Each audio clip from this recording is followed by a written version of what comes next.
It's a Friday, and we're talking football non-stop. All football, all the time. This is another edition of Football Friday with JJ and Alex, presented by G2G Bars on 97.5, the KSL Sports Zone.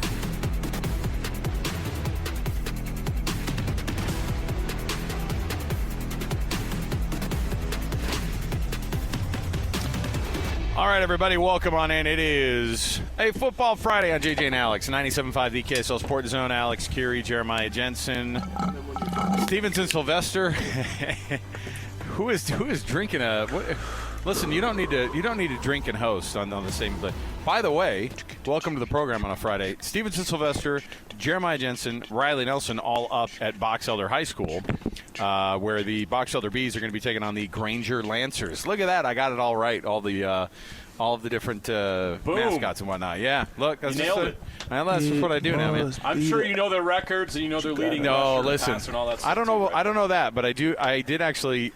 Look, you know how we are, JJ. Like, I started to dive in, like, just because my brain does this. I'm like, let me go see the region standings between these two. Like, well, I don't know why, but I did it. And you're into it. I love it. I know. First round of high school football playoffs firing up right here this weekend, and so they're going to be up there. I'm down here at the Doug Smith Kia, the brand new location of the Doug Smith Kia. Listen, JJ, we've been saying American Fork and Spanish Fork like the entire time that we've been talking about Doug Smith, and now we're going to have to add Linden to the mix because a brand new store, beautiful store, by the way, right here in Linden, where you can come check out all the brand new Kias, and we're going to be chatting with those guys in just a few minutes. It is a Football Friday, which means that we're talking all things football right here on the program. So let's remind everybody, our program brought to you by G2G Bars. All natural ingredients and no preservatives make the G2G Bar perfect for anybody who needs a quick, tasty, and nutritious boost. Let's jump into the cut right here, and let's start talking some football. Let's just get right into it. It's time for the biggest story of the day.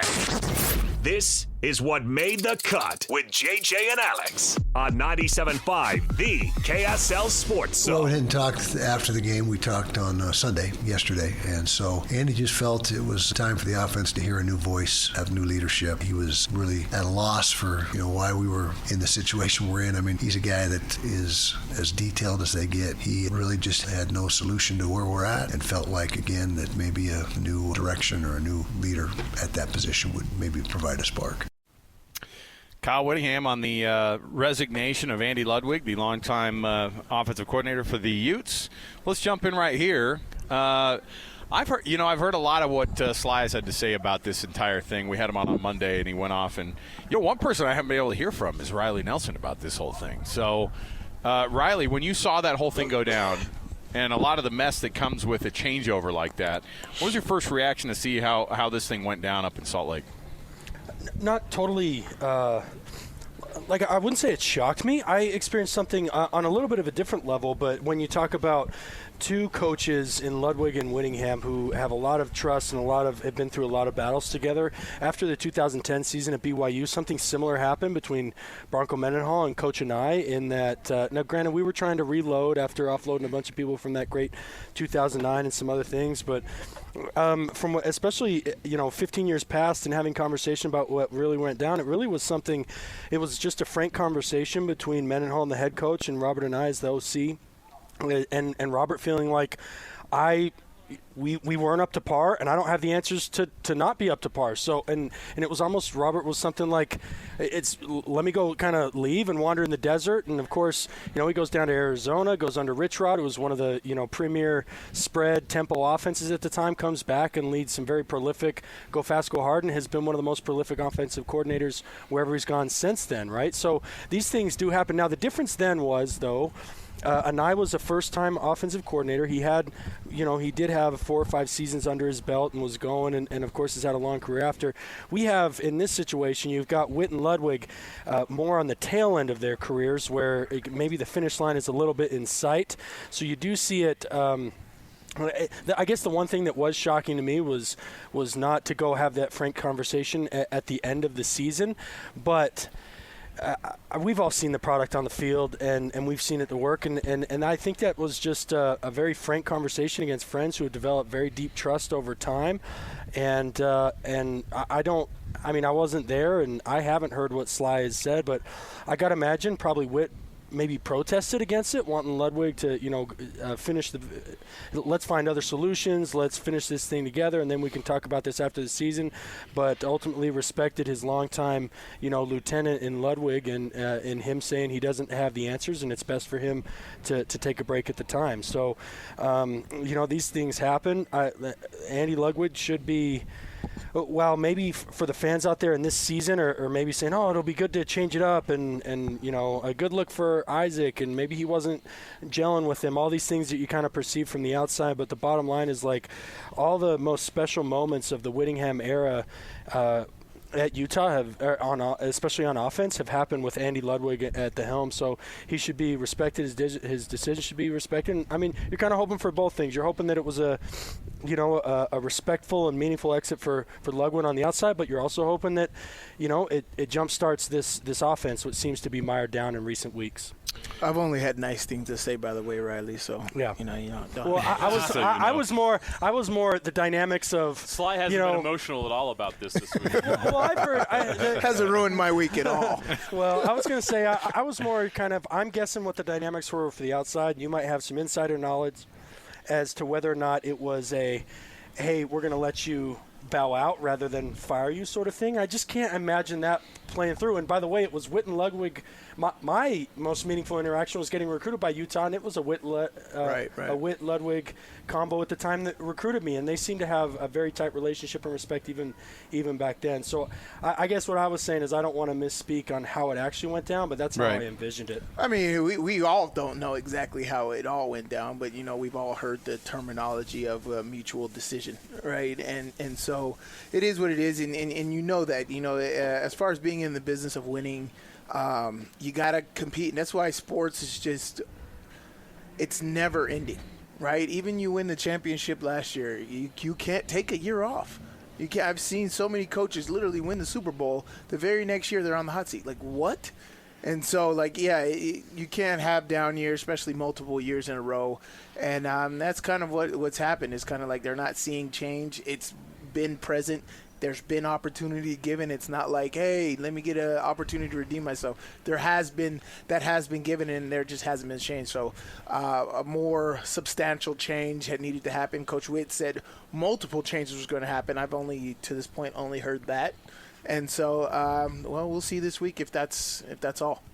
Yeah, is it going to be by multiple changes? He could mean like they're going to change things up on offense. We're going to run out some different personnel. You've talked all season, Sly, about guys that are on that roster that are really good that haven't touched the football this year. Like no production from any of them. Yeah. Right.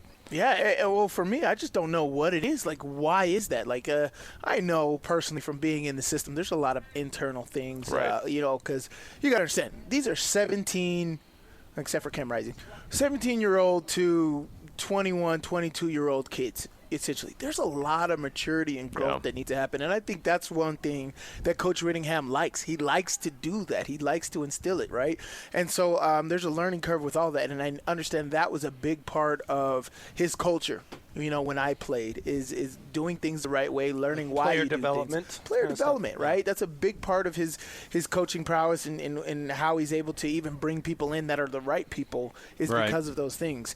And so, you just haven't seen that lately, and it shouldn't be. With a room full of veterans. I mean, Keithy's been in this program, no mission, 7-8 years. Right, Cam Rising is a 7-8 year vet. Well, you talk about the logjam.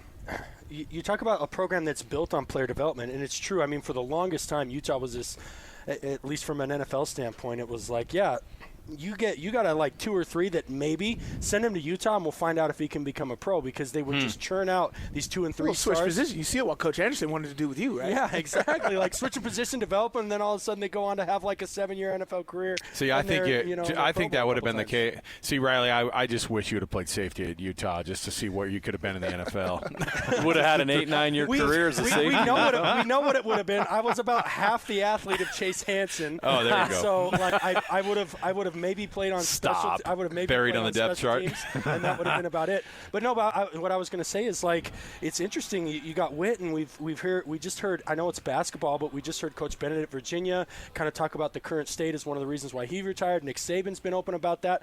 But like this logjam, the logjam of having these COVID players around 6, 7, 8 years is a significant hindrance to that player development culture. But you would culture think it shouldn't be, right? You should be like, these guys have been in my system the longest. I should get the most out of them.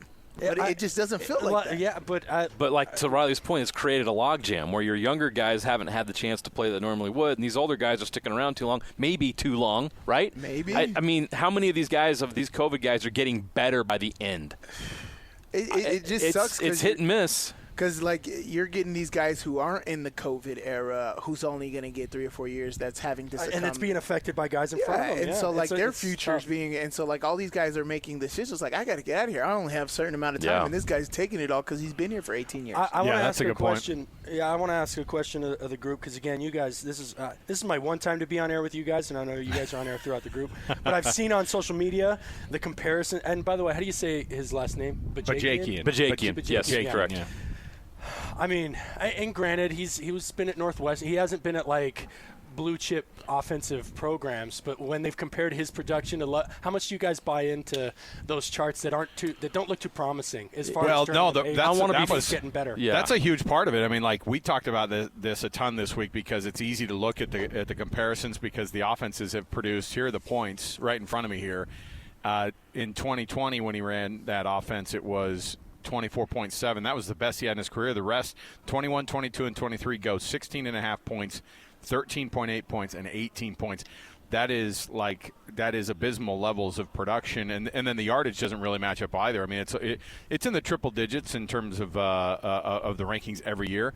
And then here's the other thing that happens too. I think they just need a person to kind of stand in. That's the way this kind of feels. That's the part to me that I don't really love talking about because I just don't know if it's going to be if this is going to be I don't know. I don't think he's doing a tryout at all. I think Utah's going to go in a direction of a totally different way of doing things, maybe on their offense. I think that's the only way they could move forward because now all of the conversation this week was, yeah, man, the system is the system, and we're just going to try to take advantage of what the system is, which makes it sound like there's not going to be a lot of changes except for just another guy moved into the spot to call the same plays. Which I think would be unfortunate, Alex. You're still 4-3. I mean, the crazy thing about all this is you're still got a winning record. And, all right, maybe conference championship, conference title game, maybe the hopes of that are dwindling. But you got a freshman quarterback who, even in the preseason camp was talked about as being, the future as one of your primetime players, and you're just phoning it in with 5 games left? That feels tough to me. Yeah, that's kind of my biggest issue too, right? Like you purposely named him QB2 for a reason, right? That means he's ready enough to come in. You got Brandon Rose, who's been in the system now 3 years. Luke Vitari's been there. You've brought Sam Heward in, who is an experienced college kid, but you purposely made this guy. So there's something about him. What is that? Why are we not seeing that now? You're getting all this disbelief. Isn't that on the coaches? Yeah. Or it's on the coaches. They didn't have a QB2, for me, and they didn't learn their lesson after last season. If they really believed Isaac Wilson was that guy, great. But we're not seeing that kind of production. If they didn't go out and get somebody who could have filled in for Cam, what are you doing? Shame on you, right? Yeah. Fool me once, right? There's no reason for them to have this QB issue 2 years in a row. Right, you should have been prevented. Agree. That. You had Cam Rising in, so that was great. But that's no reason to be coming off reconstructive knee surgery. But that's what I'm saying. It's like everybody and a history of injuries. Yeah, everybody. It's not just a one-off thing. That type of impression of the moves that Utah made, right? You brought Sam Heward in. Yeah. You got Isaac Wilson. All right, these guys are learning from their mistakes. So what is it? Right. And we're only here because we only have outside perspective. We are allowed to know what they've given us. Let me play a little bit of audio too from Mike Bajakian.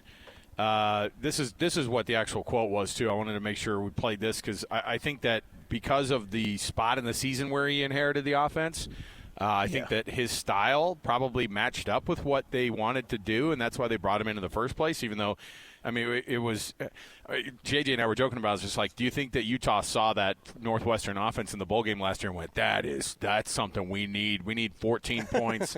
We need like 200. It was a very Kyle Whittingham type of game. Let's be right. honest. I mean, I don't know. Doing it on our defense. Right. I guess so. But I mean, again, the 7 points, that they got in the bowl game. But the bowl game is ridiculous, just because it wasn't a bowl game that they wanted to be even a part of. But here's what Mike Bajakian said about the offense and what they're going to try to do. Obviously, they're going to try to take advantage of the fact that Isaac Wilson is the guy and really make him the guy. Here's what he said. Listen, the system is the system. There'll obviously be tweaks, but we'll address those as they come. I don't want to show the hand too much. At the same time, there's only so much you can do with a system in place. So we'll have tweaks, and this is an unbelievable coaching staff. There will be input from everybody in regards to how we can make this better to get back to what we need to do to win football games. All right, so you hear that, Sly. Smiling over here, Alex. I know. Yeah. You hear that. What is the thing that they need to get back to then for this Utah? The key Utah word football? that he said there that everybody needs to be paying attention to is we'll have input from everybody, which means they weren't getting input from everybody before. It was one guy, one way, the highway. And that's what I've always heard and experienced from being Andy Ludwig. He is not one to really adjust, and that is a travesty. And so that was huge from him saying that. And you always got to read between the lines when people are saying certain things, like when Coach Witt's saying certain things and all of this stuff.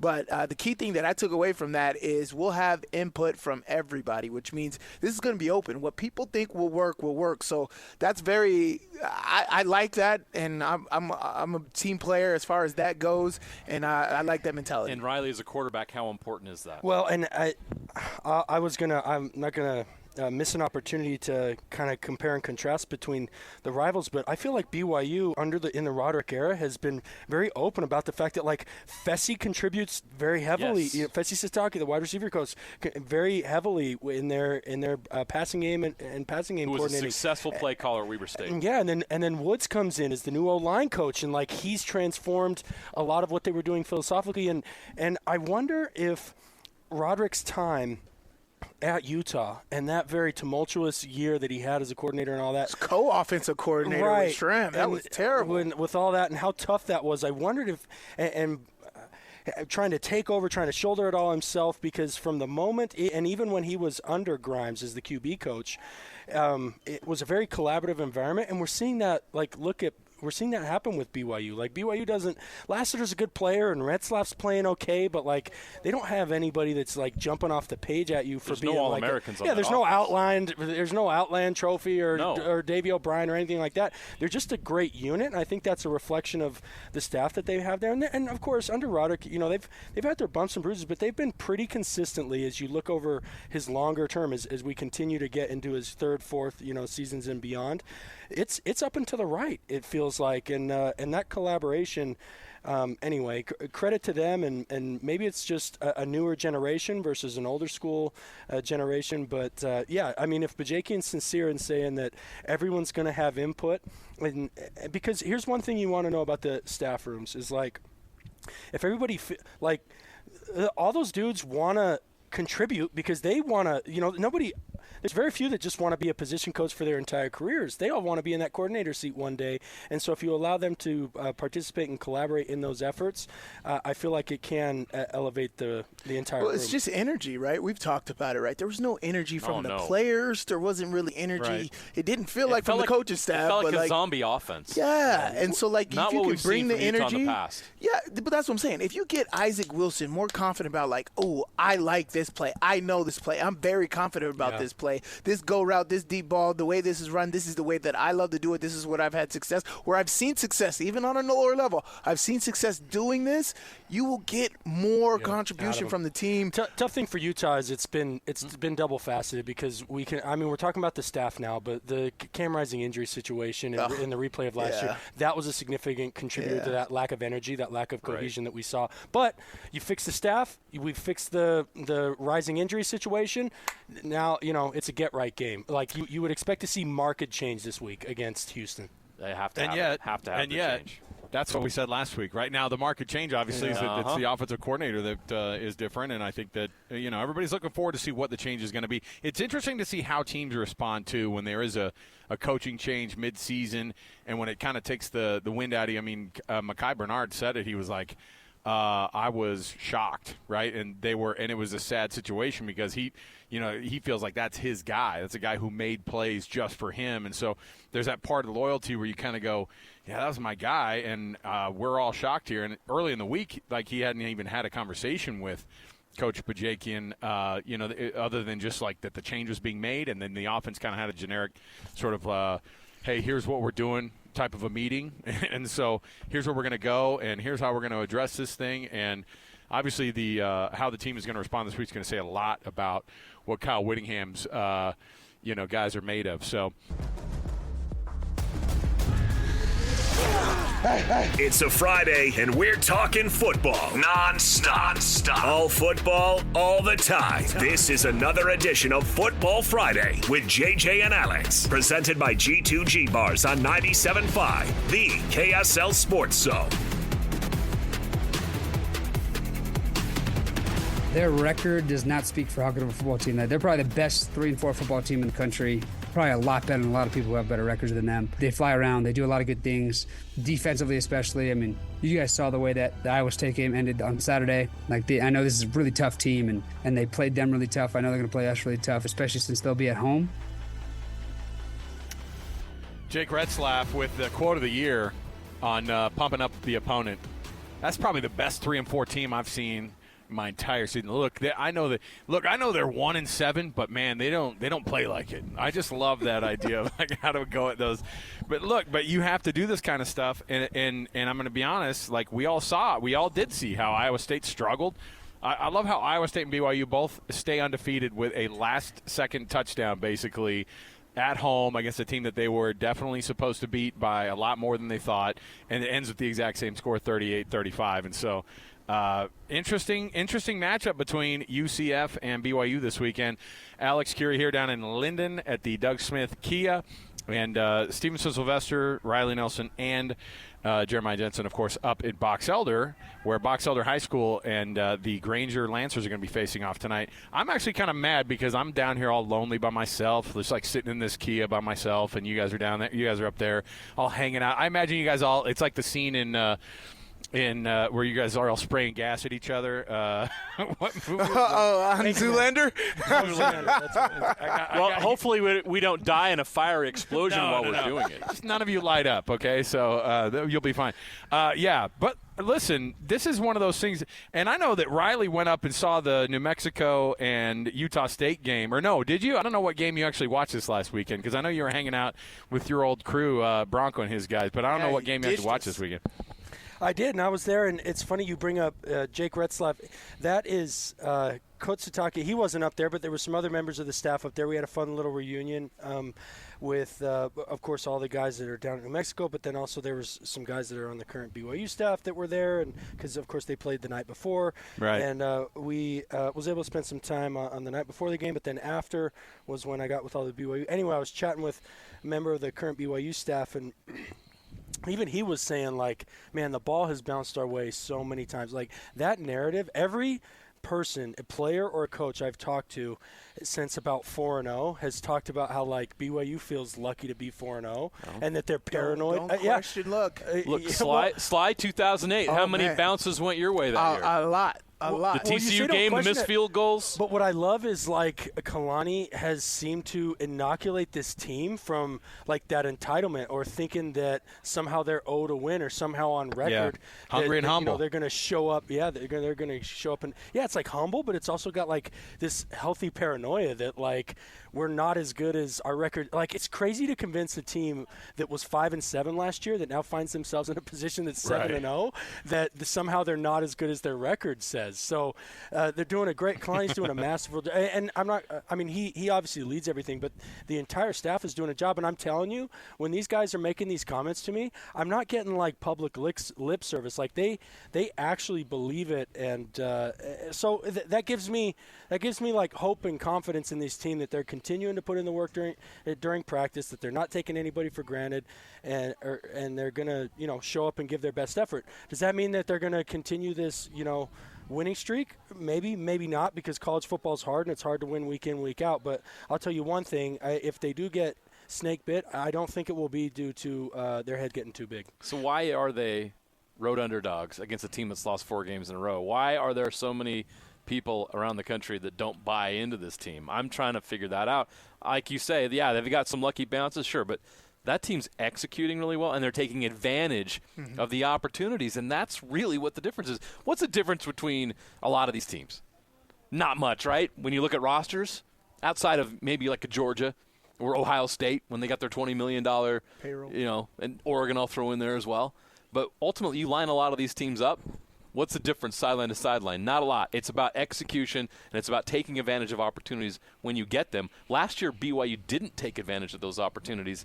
This year, they are. That's how I view it. The talent is there. Some of these same guys were on the team last year. They brought a lot of these guys back. We talk back. Retzloff looks like a different quarterback. Yeah, it's true. This is something I was curious to ask both of you guys about. Because we say the two time zone travel, and we lay on that as a crutch during the week of oh man, I don't know, it's just going to be two time zone travel. Outside of going to Hawaii maybe or something like that in your careers, what was a trip that you're like, this freaking takes it out on me, or does it, or does the staff do enough to get these guys ready? That stuff doesn't really matter, the 2 time zone stuff and getting out there a day early or whatever they try to do to sort of counteract that. When you take those travel trips, does it take it out of you? For me, my biggest one that comes to mind is Monday Night Football at Candlestick Park in San Francisco 49ers playing in East Coast Pittsburgh and Monday night, so it's going to be an even shorter week. Getting back and getting that kind of took it.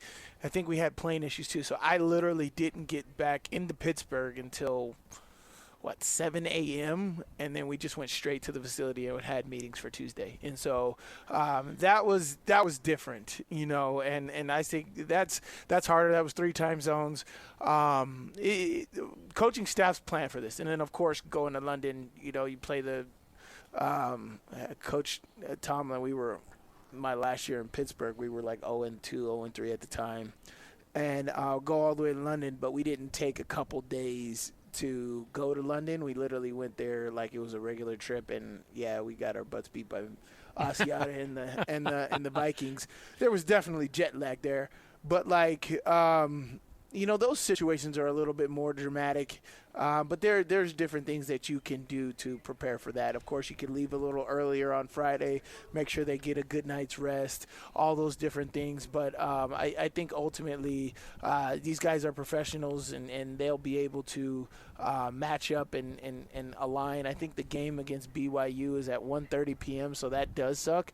But I think if Kalani and the team just left earlier on Friday, or I don't think they'll spend an extra hotel night, but if they left early on Friday, it shouldn't be an issue. I think they're a road dog because they've been outgained in 3 out of their wins this season. They're the production. I don't think that whether it's Vegas or the public has confidence that its defense and special teams are going to continue to score at the clip that they are. And even if they aren't actually scoring, setting up the offense to score on so many short fields, I don't know the exact stats, but the number of BYU touchdown drives that have started on the opponent's side of the 50, I think has got to be, tops, one of the tops in the country. And I mean, just the quarterback can often be a microcosm of a little bit. When I'm talking about the last 3 games, he's only thrown for 218 yards. Now, he's been productive in other ways, but I don't know. Yeah, going into the fourth quarter, sorry to interrupt, but Jake Retzloff at one point was 9 of 20 with 2 interceptions. Yeah. So to Riley, your point, it hasn't been perfect. It hasn't been. There's holes in the armor, I guess you could say, right? And so they've been outgained in 3, and then I looked at 2 more where it was in with they outgained Baylor, but only by 9 yards.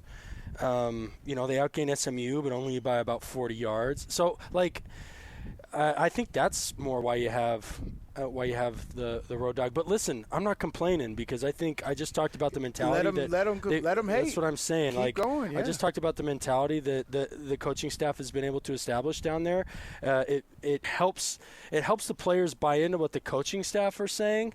If the public supports it, the public is endorsing what the coaches are saying, and you can keep that chip on your shoulder continues to grow rather than diminish, and that's the way, at least in my opinion, I'd rather have it. Alex, what was the guy at Cafe Rio saying last week? I'm optimistically. Oh yeah, he was. Yeah, it was some version of it. I'm pessimistically optimistic. That was the. And I thought, that might capture what you're talking about a little bit too, Riley. Where it's like, hey, here's where we are in the locker room. Like, it's not necessarily pessimism, but it's definitely like a cautious way of approaching these things because you have to have games like that. I brought it up a bunch this week, but when they showed the 1984 team this week, the very first highlight they showed, and that when they were honoring that team at halftime, up on the board was Kyle Morrell jumping over the line at Hawaii, because if they don't do that, they don't win a national championship, right? There are those moments in the season. So A.J. Gretzlaff coming from behind, a crazy last-minute victory, that's one thing. You're going to have a couple more of these somewhere, right? You're going to have to weather a storm along the way here because you're going to get not just everybody's best shot now, but, at some point, whether or not the luck runs out or whatever you want to call it, like that, you're going to have moments where you're going to have to do it all and really kind of be that team that everybody kind of thinks you already are. And you have to actually turn into that team fully. And so I think that's going to be an interesting part of that. Well, let's take a break here. We'll come back. Nominate that youth sports volunteer that for the Hercules Hero of the Week. The way you do it is you send those nominations to KSLSports.com/contest. And then, every Thursday we read those winners off on our program. Go to KSLSports.com/contest. Get yourself on board with this program because you can honor those people who do an amazing job with the youth sports volunteers in your neighborhood, and you can give them a nice little prize, a gift card from Hercules Credit Union, and also $200 to Beehive Meal. So take advantage of it. KSLSports.com/contest. Think of that person who goes the extra mile in the youth sports in your neighborhood and nominate them at KSLSports.com/contest for the Hercules Hero of the Week. We'll come back. We got more to go right around the corner. Let's get to a conversation about Utah State and what that season for Nate Dreiling has turned into as they're trying to make sure and right that ship in what has been a very tumultuous offseason. It's turned into a tumultuous season for this team. So we'll get to it. More to go around the corner. 97.5 the KSL Sports. It's a Friday, and we're talking football non-stop. All football, all the time. This is another edition of Football Friday with JJ and Alex, presented by G2G Bars on 97.5, the KSL Sports Zone. All right, welcome back, everybody. 97.5, the KSL Sports Zone. Alex Curie, Jeremiah Jensen. Alex Curie here in Linden at the brand new Doug Smith Kia. And it is a beautiful showroom. I mean, this is we were talking about advanced window products during the break here. There are a lot of windows in this room. What a beautiful open space to be able to kind of celebrate all the models here, the Kias. We'll talk with Zach in just a moment here. Let's jump in, fellas, to this Utah State team. Riley, when you give us some insider info on what Bronco and his guys were doing there at New Mexico, they put up 50 against Utah State. Utah State reeling right now, but my goodness, it was quite a weekend for the Aggies. They're still trying to figure things out. Now they go to Laramie, which is not an easy place to get right, but it's a Wyoming team that's certainly gettable. When you so speaking of Bronco, by the way, so shout out all my boys over there. So Bronco and Nick Howell were coaches there, and then there was other people like on the staff like Patrick Hickman, and then my former teammates from Kanai, Shane Hunter, and Jason Beck, although we weren't ever on the same team together. I just missed him as I was. You must have just missed Jan Jorgensen too, probably in that window as well. Oh no, and I played with Jan in 2009. Sorry, I chatted for a good 20 minutes with Jan. Sorry, I forgot. Because there's so many of them over there. But props to those guys. They're getting it turned around. They know that they came there where the cupboard was pretty bare, but they feel like they got some guys, as Bronco always does, right? Like you go through a refiner's fire and you try and you make it pretty tough on the guys, so you make sure that you're left with the guys that only want to be there. And they're working with them, and they know that they got to recruit to kind of level up that program, but they're just looking on getting incrementally better each week. And what happened in Logan last year, I mean, it was kind of good for me because, I wanted to see all those guys, and I catch up with some guys I didn't see after. And if they lose that close game, obviously the tone going to that visitor's locker room after the game is much different than, of course, they were able to pull out a last-minute victory there. But the reality is, because you started this segment's about Utah State, the reality is, like, I know as an interim coach, you want to, like, take risks and you maybe make a name for yourself, or you want to look for those asymmetric risk opportunities. But if the other team has one timeout, you're up 5 with 1:30 left, and you're on your own 38, punt the ball. Don't try and do a 2-yard quarterback sneak, which, okay, you think like, oh, my quarterback's 6'5", right? He's a big dude. He can cover the 2 yards if he just falls forward. But then the other thing is, that's fine if he's like Tom Brady and he understands leverage and gets low and doesn't get that. But what happened to Utah State is like, oh, we'll sneak it because our guy's big. Well, unfortunately, that 6'5" worked against him because he was not able to get low. He got stood up. They get stuffed. They hand the ball over to their opponents with 38 yards to go to win the game. And then, it's going back to New Mexico. They got a fun little quarterback who, a redshirt freshman, out there making a bunch of plays, super raw, but he's athletic. Kind of reminds me a little of Bryce Perkins that they had out there at Virginia. Maybe not that caliber of an athlete, but a good player.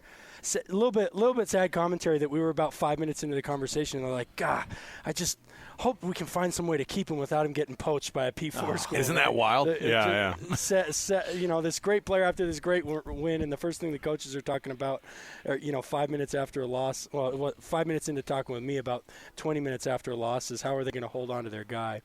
But no, Drayling's, that's one of those things, if it works, you're like, oh, man, what guts. He was able to seal the victory going for it on 4th down in his own territory, and they converted, and he sealed the victory. Instead, it went the other way.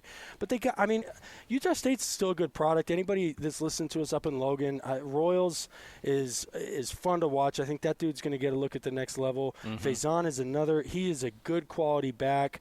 You got the defense. The defense tries hard. They had, I think, 2 interceptions and another couple fumble recoveries, so they try to make things happen. But, overall, they're just it's tough. And you knew that with all the mess and drama and everything in the offseason, you knew that the Aggies were going to be fighting an uphill battle. Yeah. And obviously that's what's come to fruition.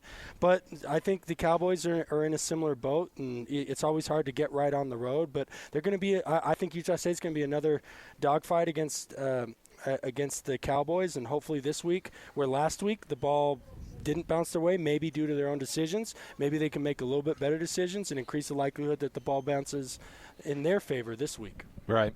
All right. Well, we've got more to talk about with the Aggies and the Utes and the Cougars. When we turn the corner here, though, on a Football Friday, it's going to turn into a short hockey Friday as well. We get our conversation in this week with Coach Bear Tourney, the head coach of the Utah Hockey Club. That's coming up just around the corner here. And you know what that means as well, if you're listening, you're going to get yourself an opportunity to win some tickets to the Utah Hockey Club taking on the San Jose Sharks. You just have to listen for the keyword Sharks during our interview and then call in, and you'll be caller number 12, and you get those tickets for you. That's what we're going to do. We'll hook you up with tickets all season long. We're doing this, so take a listen. All right. Your home for the best coverage of the Jazz, Utes, and Cougars is right here on The Zone. This is JJ and Alex, presented by G2G Bars on 97.5, the KSL Sports Zone. And every week we're joined by the coach, Andre Tourney, the Bear. Join us on the program. Bear, it's been a rough week for you guys, man. I see you on the TV on those benches.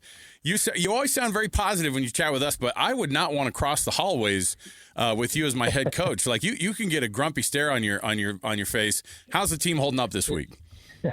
I think we yesterday we didn't play our best game. There's no doubt about it. But I think I thought we played really well against Ottawa. Unfortunately, sometimes you play a good game, but the puck doesn't bounce for you, and there's stuff you cannot control doesn't go your way. So I don't I think we played a good game against Ottawa. Yesterday we did good stuff, but at the end of the day, Colorado, a really good team, and they could score 2 goals in their power play, and we could not generate enough offense. We're not confident with the puck. We're not aggressive enough in our battles. But if you look at all in all, I think at this point we need to just regroup and keep our confidence up and stay with it. Yeah, Coach, one of the challenges of being a head coach of an NHL team is dealing with the ebbs and flows of an 82-game season. It's a wild ride. How do you manage that? What are some of the buttons you push, or what do you try to do when you have a team that's struggling a little bit to get them back on the track that they were playing at earlier in the season? Yeah, the big thing is to not go too high or too low. That's something that's important. When you play good, you're not as good as you think. You're always 5-10%. A little bit better than usual, and you're 5-10% to just get back to a bad place. So I don't think right now we're playing as bad as people may think. I think we're maybe 5% off, and that's in a good league like the NHL. That make the difference. So I don't think we need to go too high or too low. We just need to keep working every day, keep your head down, grind it out, and good thing will happen. I don't think we're far off. That's a good way to look at it, because I don't think anybody thought, hey, well, the club's going to stay undefeated. You're going to go 82-0 here. But at the same time, you want to keep your guys. There's got to be a level of consistency, right? Where it's we got to keep our guys at that same spot. We got to keep their heads in the right place. So now that you're 7 games into the season, where are their heads? How are they feeling about everything? You get dinged up with injuries, but that's also part of the game too. And so, how's the locker room right now as you guys are just a handful of games into the season? What I like about our group is they're really competitive and they care a lot. So where they are right now is they're in the spot where they want to win. They're competitor. So I like that about our team. They want to make plays. They want to please the crowd. They want to win games and get up in the standings. So obviously the last 2 games did not please us, but we played really good against Boston, and we played well as well in Anaheim. So it's not like we didn't play well in a while. We just did not play well last night. We played a good game against Ottawa, just did not get the result. So it's important for us to stay level. During the season, sometimes there's some games you don't play as good, but you find a way to win, and there's some nights you play good and you deserve better, but just the way it happens. So I think our guys are really competitive. They're really proud. They're emotional. So it's important with a young team like that to learn to stay level, and we'll be just fine. Maverick Lamoureux got the call up. He got to play last night. Can you share with us why you guys believed he was ready for the call and what you expect from him moving forward? I think he did a really good job in Tucson when he was there. Play a lot of minutes, get confident, get some rhythm. And last night he did a good job with us. He's a big body. He has length. He skated well. He took simple decision with the puck. He moved the puck quick. So I think he did a good job. I think he obviously he's a young defenseman. He's only 20 years old. He will keep growing, but he showed us a lot of potential last night. That was good to see.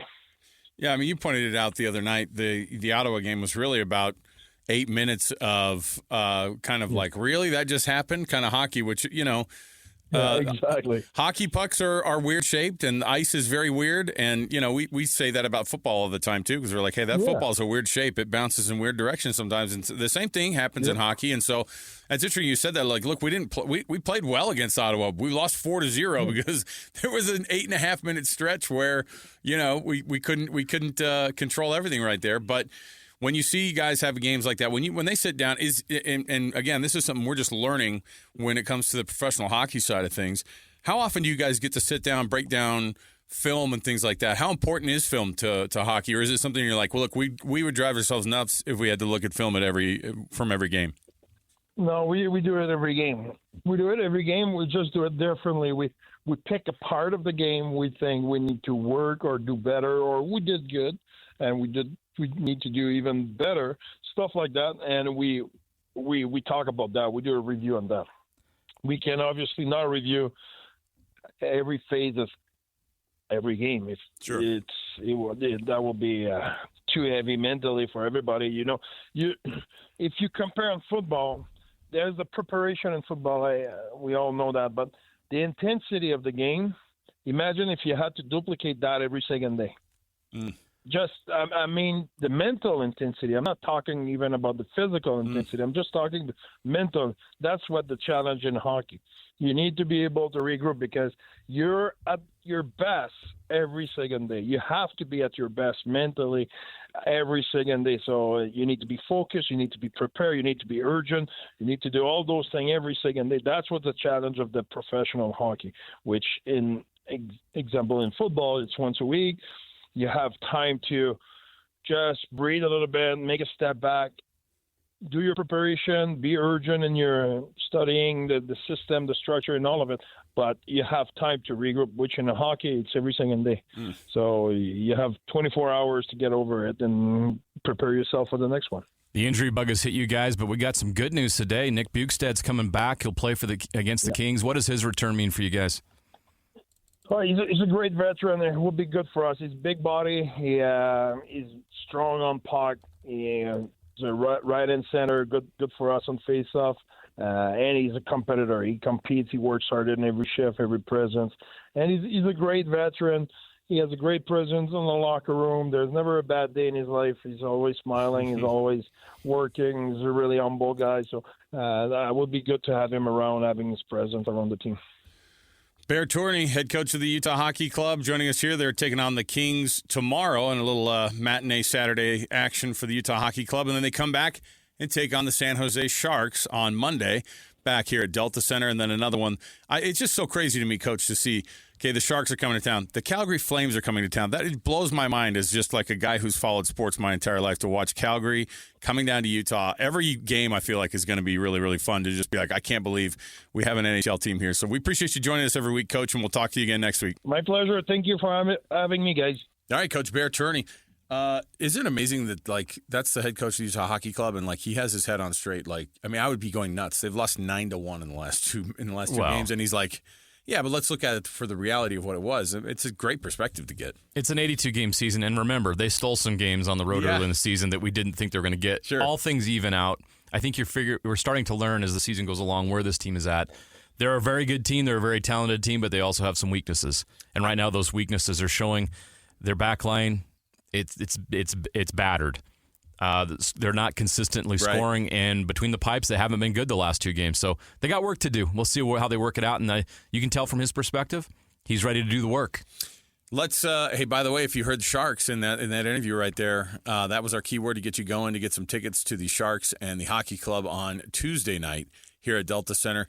801-575-ZONE. That's 801-575-ZONE. Call number 12 gets those tickets right now when you heard that keyword there. So let's jump in, though. It's officially a Football Friday again. Let's get in here with the cut, and we'll jump right back into talking about our local teams and get going with Sly and Riley again. It's time for the biggest story of the day. This is what made the cut with JJ and Alex on 97.5, the KSL Sports Zone. It's just, hey, find a way to win. It's a good team win. I can't sit there and say like one phase in all three phases that one was the key, but all three just stuck together and we just found a way to get a win. I mean, it's a good team win, but we made mistakes, and that's a team mistakes. So, but we were able to find a way to. Good teams can find a way to get this done, man. I've coached some of those and been on some really special teams. They just find a way and they believe. And these guys, they know we got to get back to work and then relish the moments that we're in. But we're gonna have fun and enjoy it. Coach Kalani Sitake, and man, I'll tell you, Riley, you brought it up in the first segment, which was that idea of like he's done a masterful job of, at the very least, getting the message to his guys that nothing is given, and to go from 2-7 last year in conference play to now riding this wave of being undefeated.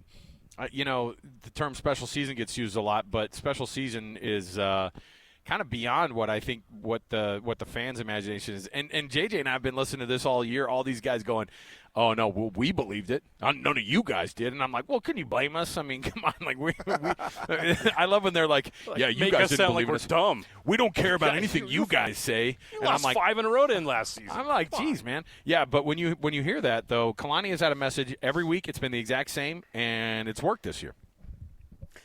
I find BYU fans, like, they want Retzlaff to be like the next in the line of like McMahon and Young and Bosco and Detmer and Beck and Hall so bad. Like, is he great? Is he? I'm like, dude, he's playing good football. They're winning. They're winning. The team's good football. Like, he got, I don't know how much, with COVID and all this stuff, it's so hard to keep track. I think he's got one more year of eligibility. He would after this, yeah. Maybe, He's a junior. Yeah, I know. That's like in my mind, I know he's a junior, but also it's like, oh, juniors these days, right. They have 3 more years of eligibility. Look, if Cam Rising has another year, everybody does. Yeah, that's what I'm saying. So anyway, sorry, but I'm like, let's let him play out his eligibility, and then for the rest of our lives, we can determine and debate how great he is. But like, as far as now, anyway, that's how I feel about.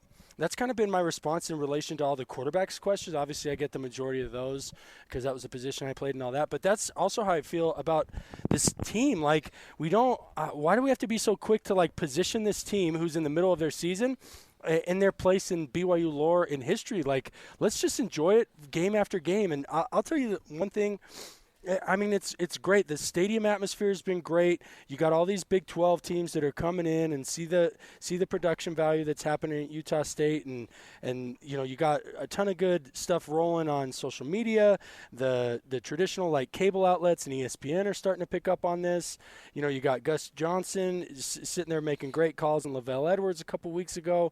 So, like, let's just enjoy this while it is, and I think that's the way Kalani's taking it, while also making these guys stay humble, reminding them that it wasn't that long ago that they were kind of floundering at 5-7 and just could not get out of their own way and were finding ways to lose games.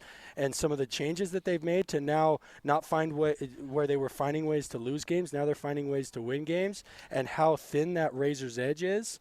And, man, it's a beautiful thing, and I'm enjoying the heck out of it. How 1984 talk is like yeah, it's bonkers. That's apples and oranges. College football is different now than it was in 1984, but like let's slow down a little bit, man. Yeah. Let's let this play out. What's the thing that has to happen for a team to maintain, like, turning a corner at some point? Sly, you, among all of us, you're the only one who's had an undefeated season at this level. So the question is when you get to that 7th and 8th game and, like, everything feels like a little bit like you're walking on eggshells in terms of performance, or is it more like, no, we're rolling here? Is there some version of, like, hey, BYU's got to turn this corner to be able to get to this next level? Because I think Athlon is one the publication we're looking at that gives BYU the 3rd best odds to go undefeated still, because the schedule is kind of working out for him, like, despite what we thought, the schedule. But that is also scary, too. So how is it, and what's the next version of being able to turn a corner to get to 12-0? Man, I'm telling you right now, things are tight, right? Like, you're getting down to this late in the season, you're like, oh, crap, I'm 7-0. Oh, crap, I'm 8-0. Other teams realize that, too. The pressure is on. Guys are going to want – they have a new mentality, new narrative at going into the game. The narrative going into the Utah game is going to be like, I want to ruin BYU's season. No more perfect season for BYU, right? Like, that's going to be the narrative going into that. And so, like, things are going to be tight. Games that you don't expect to be tight are going to be tight. The game against Kansas, right? That may be tight, right? We played New Mexico when we were undefeated. And – for some reason, we only won by 3 points. 10-7 in Albuquerque. And so, like, those things happen, and you got to keep your head on your shoulders and just understand one game at a time, one play at a time. That's the biggest thing. I really think that this team can go undefeated. It's crazy for me to say that, BYU, because I did not have them coming in this season playing this well, doing the things that they're doing. But the little things that we've been talking about over the years, they're finally starting to do that. They're getting complimentary football. Special teams have been playing off the charts. Parker Kingston has been a tremendous asset. He's not your ace in the hole on offense, but he's definitely a great complimentary player. Defensively, they're just doing all the things right. Yeah. Right? Causing turnovers, causing opportunities.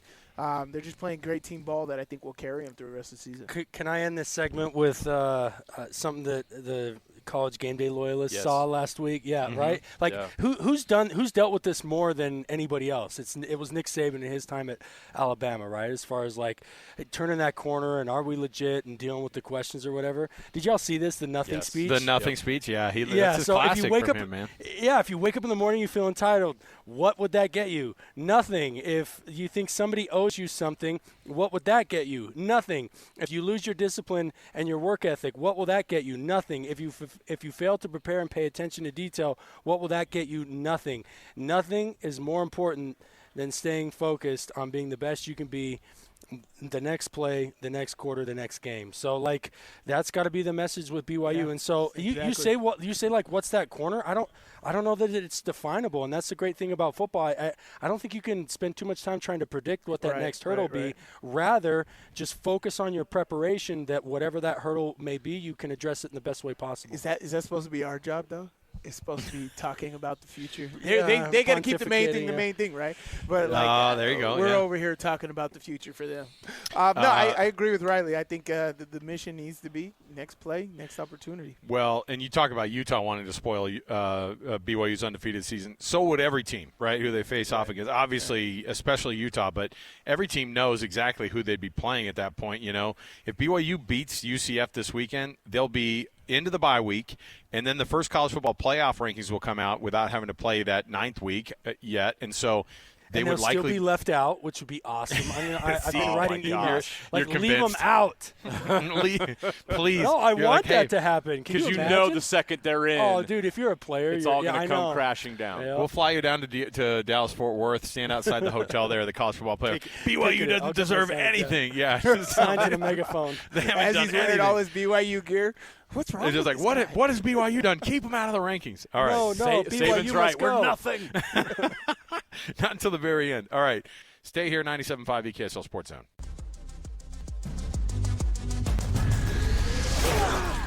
It's a Friday, and we're talking football non-stop. All football, all the time. This is another edition of Football Friday with JJ and Alex, presented by G2G Bars on 97.5, the KSL Sports Zone. Welcome back, everybody. It is JJ and Alex, 97.5 EKSL Sports Zone. Thanks for being with us on a Football Friday. Alex Curie, Jeremiah Jensen, Stevenson, Sylvester, and Riley Nelson, the crew all back together again after a couple of weeks of Riley. Was it Hawaii? Is that what you said? It's a couple of different Hawaii. It was a 5-year-old birthday. Yeah, 5-year-old birthday for my second son 2 weeks ago, and then a chance to catch up with Coach Mendenhall and all those guys. Hey, I got a request though for you, Alex. Let me hear it. Hold on though. I know it's Football Friday. But, like, we literally have the best World Series since I don't know when. Give me at least, like, give us 2 to 4 minutes, maybe, like, at the bottom of the second hour. Football Friday? Or the bottom of the third hour. It depends on who your team is. It depends on who your team is. I'll allow you it. You should see the way he's dressed. I got my Ohtani shirt. I got my Dodgers socks. Oh, there you go. A West Coast kid. I don't know. I'm not going to cheer for the Rockies, so, you know. I know. And the Giants are those Bay Area. The Bay Area is just soft, so, like, I ended up kind of a Dodgers fan. But, dude, just Judge, Soto, Stanton, Freeman, Betts, Ohtani. Like, I'll save it for whenever, but you got to give me, like, at least 4 minutes. We'll do it. In the show. We'll do it. We were talking about it. We chatted about it a bunch this week. No, I know. We talked about it a bunch this week because these teams are – I mean, this World Series is a far cry from last year's $9 or $19 World Series tickets in Arizona that were still available. The MLB offices right now, guys, are just like, we've been waiting 3 decades for this again. They got what they wanted. Yeah, they got it. They did. And the script, they followed the script just like they were supposed to. All right, so here's the deal. It's a Football Friday, yes, like you said. And so we were talking about getting this Utah team back on track. Now, the good news is Houston is not a good team at all.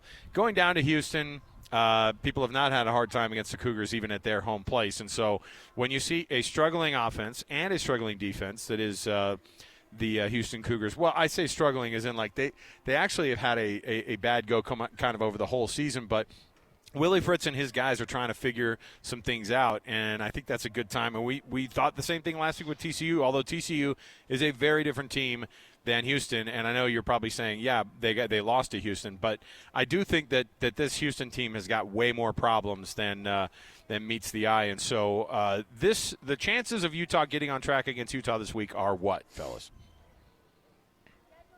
Alex, 96 points in 7 games. Holy cow. That is rough. Yeah, that's 13.7 points per game. Woo. And I know, Utah's not lighting the scoreboard on fire, but they got almost double that at 168. I think the chances are high. I mean, how can they not be? I didn't say this in the first segment, but when I was at Utah State, and I wasn't the starter. I was actually – so they fired our offensive coordinator after the first 5 games, and then I was installed as the quarterback with the interim offensive coordinator. But it just bring a little bit of excitement into, like, even if it's just a different messenger of the same – it's the same play, but it's coming from a different voice. And then I also think, like, I've seen just body language. Sly can speak to this more detail, but just body language, watching on TV, the defense is kind of like – for what? Like, their body language kind of screams for what? Meaning, like, come out here, sell out. I mean, obviously they're Morgan Scalley and Kyle Whittingham coach defense, so they're playing hard with good effort and they're playing physically. But when you see, like, that last tenth of effort that you need, you do kind of see some, like, okay, I bust it. We stop them here on 4th down. We hold them to a field goal here. For what? It's not like the O's going to come back and keep their end of the bargain. Nobody's obviously verbalized that, and I might be reading into things a little bit too deeply, but I think you're going to see improved body language and energy from the defense, and this offense should have at least something of a revitalization. And at the very least, even if they don't, you just got to score 14 points because Houston's averaging 13. I mean, I agree. I mean, a different voice is everything. Here's the thing. We don't know Mike Bajakian with this personnel, with this offense, right? And so we can speculate all we want. We just don't know. And JJ probably knows exactly what I'm about to say here. I am sick and tired of game planning and projecting what Utah should do versus what they will do. It's been pissing me off all year. And so I have no idea. You can just go off the history. But, like, look. This team is so talented, and we should be beating teams like Houston the way that SMU beat or scored on TCU. I know they let TCU score, 42 points a game, but they put 66 points up on TCU. And I'm just like, we have plenty of capability of doing stuff like that, and I just don't understand why. So, like, honestly, simplifying this, Duty Stanley, Mekhi Bernard, that's just your running backs. You got 18 tight ends. You got 14 million receivers, and you can't get nobody the ball? And so, like, I just hope that we can do something. Isolate something on some backside, trick plays, bring some excitement, make the players want to run the plays that are called. That's all. And I think what Mike Bajakian said in that bit we said earlier of, collaboration and input from everybody will do that. So I do see an energy shift are coming tomorrow, hopefully from this team, because I don't think Kyle Whittingham could take another down week, and because he was so pissed after this last game because it just doesn't make sense. It is extremely bewildering. We had everything out in front of you, the quarterback, the schedule, the personnel, the coaching staff. Everything was right there, and they are underachieving like crazy this year. So I'm hoping that there's more juice, and I think the defense will play with more juice once they see the offense being able to complement them in some kind of way. So I see that happening. Well, you give Utah credit last week. They did solve their red zone woes. By not going in the red zone at all. Don't go in there. Don't even cross half field. How about I thought that was really effective, except for the fact they didn't score as many points. But they should be able to get that going this week. The Houston Cougars, they're 11th in scoring allowed within the red zone. So. Hold on. Did we never cross half field? Oh, we crossed half field once, but then we got sacked on the next play and got back. Never got in the red zone. The 70-yard touchdown pass. But we were never. No. Wow. Hey, what do we make of Houston being 3rd in the conference in yards allowed per game? I know SMU lit them up. Yeah, It might be skewed a little bit by that, but they're not a good defensive team either. They're not a good team. No. They're just not good. Is that just because their offense is so weak that they're giving opponents short fields all the time? Yeah. I bet if you were to, and I haven't looked at it, but I bet if you actually dove into the time of possession, Houston is probably on the thin side every game. Well, I don't know. I mean, if teams are blowing them up and they're getting scores quick. Although I will say, like I think the Iowa State game, I think they were maybe up 6-0 at the half, or like 9-0 at the half on Houston. They ended up shutting them out 20-0. Cincinnati actually beat them 34-0, and so they can kind of hold their own a little bit. And I think that just as I think it's about wearing them down. I just think it's not a very disciplined team, and so. Typically, those disciplined teams or the undisciplined teams, after about a couple quarters of them, feeling what you don't want to do is give them hope at the beginning. I think that's what Utah needs to avoid is just punch them in the mouth early, and at some point they won't be able to respond because I just don't think they're made of the stuff to be able to hang an entire game. Let's take another break here. We'll jump in and we'll get more into this. I do want to play that piece of sound from Kyle Whittingham that we didn't play early in the show. I want to get to what he said about what the offense is going to look like because I want to see what exactly that means and what they're going to do to try to get a little bit to get back on track to scoring 30 or 40 points. If you're going to do it against a team, Houston could be one to do it against. Hey, you can win lunch every week from the KSL Sports Zone. Thanks to Cafe Rio and their Taco Tuesdays. Every Tuesday, listen across the station all day long. You're going to get a chance to win a $20 Cafe Rio gift card every show, every Tuesday for Taco Tuesday. Get those great deals available every week at CafeRio.com. We'll come back. We've got more to go. I'm at the Doug Smith Kia here in Linden. The guys are up at Box Elder High School for Box Elder versus the Granger Lancers who are coming to town. I don't know what the seating is of those two, but we'll get into that game a little bit longer, probably a little bit later in the show when we're talking World Series as well. So stay with us. More to go. 97.5 the KSL Sports Zone.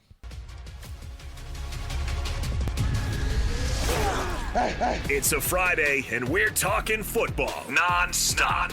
All football, all the time. This is another edition of Football Friday with JJ and Alex. Presented by G2G Bars on 97.5, the KSL Sports Zone.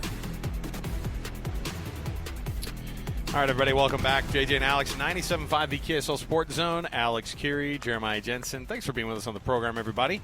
I am down here at the Doug Smith Kia in Linden. Like I said, I've had to train my brain not to say American Fork just because we've been so used to it. But brand new location, awesome place to be able to come down. The showroom is beautiful. They have all the cool models in here. I just went over there and got my hands all over the EV9. Those are my fingerprints on there, not a bunch of kids. They're mine. So, man, it's a lot of cool models in here. We'll chat with Brad Holt in just a moment here. First, JJ, you brought the question up, and the question was, man, we're at the spot now where Utah could miss a bowl, and I'm convinced, and you guys tell me if I'm insane for thinking this, but at some point you go, you know what? If you're 5-7, or if you're on the point of being 6-6, who wants to go to that garbage bowl, whatever the 6-6 bowl game is? BYU, their standard this year was, hey, be nice to get bowl eligible. Now that's obviously changed a little bit. But if you're Utah, why do you want to go to a stinky bowl that I don't know, maybe you guys disagree and all the extra practices is the argument and all that crap that comes with it. I just think at some point you go, why do you want to go to Shreveport and play UAB or South Florida? You're kind of half into it. You are insane. I don't know that this take is the main reason why you are, but you are. Anyway, go ahead, Slam. I mean, look what we did against Northwestern last year. And that was a better played. bowl. Yeah. That was the Vegas felt like a bowl. waste of time. Literally, I was down there for that whole week, and I'm just like, the energy was I was terrible. in Shreveport with BYU. That was an awful experience for fans, players, and everybody. But if the weather's better, is Shreveport better? Listen, as fans, it might not. I don't know. I had ambitions of playing beyond college, but I knew I wasn't a prototype. Like I had talked to scouts, I talked to agents. Like I knew what my chances looked like. So going into my senior year, and I knew like I had a very limited amounts to play. So like it was meaningful to me. I didn't I didn't care if it was like back to the sophomore, days at Logan High when it's literally 40 people in the stands and 38 of them are parents. I hope every player feels like you do, but I'm not convinced that every well, player. And I think generationally, it is, and like. Yeah, it's not like I think it's generational. It's not like it used to be for us, and I don't know if the times have changed, and maybe this is what Alabama and LSU and all those guys felt back in the early 2000s. USC, they don't want to go to BS Bowl, and like for us, it was just like, the BS Bowl. That's a nice one, actually. He forgot the C, but that's. Hey, though, let's talk about. We're talking about them not making a bowl. December, by the way. I think that proposition is absurd, unless we truly think that the offense is like that weak. Well, now hold on a minute. Why is it that absurd? Why is it that absurd? You've got analytics. Here's disagree. why. You got BYU who's going to be ranked. You got Iowa State who's going to be ranked. You have Colorado who could insanely. The defense still is only giving up 16 points per game. It is still the number two those passing. numbers go up late in the game because we just haven't had anything on offense. That's where I say that it could be even less than that. That's where I say that they're giving up late when it's that what for mentality a little bit. Again, I'm not accusing them. Okay, 16 points per game. They are still second in the conference in rush defense and only allowing 120 per game. They're only allowing 183 yards through the air, and total yards they're second in the conference at only allowing 305. What are we in turnover ratio? That's not. Yeah, it's terrible. You don't have to look it up. We're not terrible. causing. So you're saying while they're good at like bending but not breaking or limiting yards and points, you're saying what they're not doing is wreaking havoc. Yeah, we don't have sacks. It's not Sack Lake City. Which when you have an offense this ineffective, you need that. Yes, you do. Did you notice? Gotta have some kind of spark. Hey JJ, did you notice that? Sly started saying they instead of we in the last second. Yeah. Oh, I'm distancing myself. Okay. And I didn't want to freezing takes. I didn't want to cold takes exposing. Hey, but when I remember bad, they are they. I remember sitting there. They them. I remember sitting. It was one of our early ones where Sly changed his sports pronouns. We were baking in the sun. I think our little MiFi overheated right in the middle of a monologue from Sly about how this offense was going to average 40 points a game. I didn't call him out because I didn't know. Would, baby. This guy's the sideline reporter, but I was like, 40? I didn't know. Alex and Urban maybe averaged 40. You're talking about the Baylor game, right? DNA. It was before the Baylor game. Well, look, we started the game 17-0. Yeah. I was talking smack, too. I text you guys. That's right. It's been all downhill since. And then we went to bed. Hey, Coach It was that text. It might be it was that Sly's text fault, that did man. it. It was. That was a turning point in the season. It was. And I never talked before. I went on and did it. I love the idea of changing your sports pronouns. That's the best part of the show today. By the way, Granger's walking past us. They got some dogs out here, and I love these powder blue helmets. I'm telling you, they have some sneaky cool colors from Granger with the powder blue. I would have gone just full, Houston Oilers back in the day. That's kind of the vibe. I like that. Yeah. All right. It's a Friday, and we're talking football non-stop. All football, all the time. This is another edition of Football Friday with JJ and Alex, presented by G2G Bars on 97.5, the KSL Sports Zone.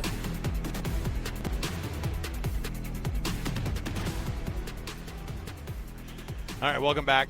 JJ and Alex, 97.5, the KSL Sports Zone. Just talking shop here at the Kia in Linden. We're just going back and forth, man. We're just trying to learn more about cars here. But that's where I am. And, of course, all the guys are without me up at Box Elder High School today, taking in the sights and sounds of high school football, which I guess kicks off a little bit earlier today, right, guys? I mean, isn't that what we're 6 p.m. kickoff tonight for our game here, Box Elder versus Granger. There's some games that have already taken place. While we're on the topic, what'd you get, a bag of popcorn, JJ? What's going on here? We got our You caught me in the middle of a snack. Oh, yeah. Okay. Sorry. Yeah, my bad. I want to take a quick moment to congratulate the Lone Peak Knights. They are 6A state soccer champions again. Hey. And also Olympus defeats Brighton in a shootout to win the 5A state title. So a little love to the girls soccer teams of the state. Nice. That doesn't make me real happy because they beat Davis. Lone Peak did. Right. So that's, So my neighborhood's going to be all sorts of sad, but yeah. Listen, the women's soccer in this state has gotten. I mean, they're handing out scholarships to girls here because We got some really, really good players. So, state championships. I think about how my brother won a state championship as a soccer player in high school, and like that was a moment as like a 10-year-old. It's burned into my memory, and I wasn't even like soccer guy, but like winning a state title in something is just that's a phenomenal. Did any of you guys win state championships when you were in high school? I feel like Riley probably had 6 or 7. I rode the fire truck my junior year. Oh, look at you after guys! We won state on our own home field. I got close in basketball. Yeah. Oh, hoops were closer, huh? I know Riley did. I was there for it. Yeah, lost our sophomore year when I was like a special teams guy, and then we were able to get one my senior year, and then we never got close in baseball. Like baseball was always double elimination. I remember like we would always go like 2-2. Like we'd lose one, then we win a couple, then lose another, and then basketball farthest we ever made it was quarters to the round of 8. See, in the Seattle area, it was like, hey, just get in the playoffs and just make sure you don't play any of the Metro teams. As soon as you start playing like your Garfields and your Roosevelts, you're going to get your butt kicked. But so we never even got close. But it's a pretty cool thing when these kids are winning state titles. So the road to state championships. Are either one of these teams going to win the state championship in 5A this year? The odds are not high. We all know that Timpview lurks. Yes. And Roy and Bountiful have good teams.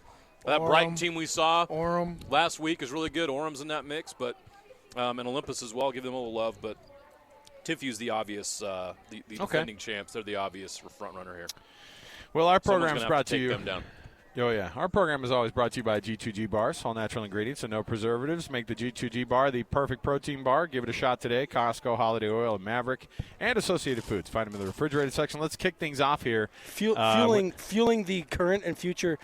They should add that to their tagline. Fueling the current and future state champions of high school activities. Listen, if the USHAA wants to get on board with G2G Bars, I'm all for it. I thought you were talking about JJ and his candy fueling the rest of the program. No, that's going to be a long night here. That's a manufacturer that doesn't sponsor the show. Although we could get the marketing team that's given. on it. If they want a mention, if what JJ's Consumer wants a mention, we'll have to get the sales team on there. I can't tell you what it is unless. All right. No free plugs. No, absolutely not. Let's kick off the show as we always do with the cut. Let's jump in right here. It's time for the biggest story of the day. This is What Made the Cut with JJ and Alex on 97.5, the KSL Sports Zone. And, of course, this portion of the show brought to you by Trajan Wealth, TRAJANwealth.com for all your local trusted financial needs in retirement. And, of course, on Sundays, Mitch Harper and I jump in and break down the entirety of the Big 12 with our show First and 12, which is on Sundays, 10 to noon. It actually plays on KSL News Radio and on the KSL Sports Zone. It's all brought to you by Macy's Grocery Store. Happy shopping. So let's talk a little bit about what the hurdles are that not just BYU but Utah have to get through the rest of the season here. Iowa State I think they're at a bye this week, so they're not playing this week, so they'll be undefeated. BYU not getting a ton of credit because they're taking on a UCF team who's actually really kind of scary, I guess, just because of they're not bad. But we say that, but they've also lost 4 games in a row. Like, I don't know if anybody – I guess it's like dangerous. Utah. You go, look, they've lost 3 games in a row, but we know what they can be. And so in UCF's case, their quarterback's not very good through the air, but he runs the ball very, very well. And R.J. Harvey is one of the best running backs in the country. He's no Dylan Gabriel of the UCF a decade ago, and yet somehow still playing for Oregon. Isn't that crazy? Again, isn't that crazy? Speaking of COVID. Wasn't that 2020? I think so.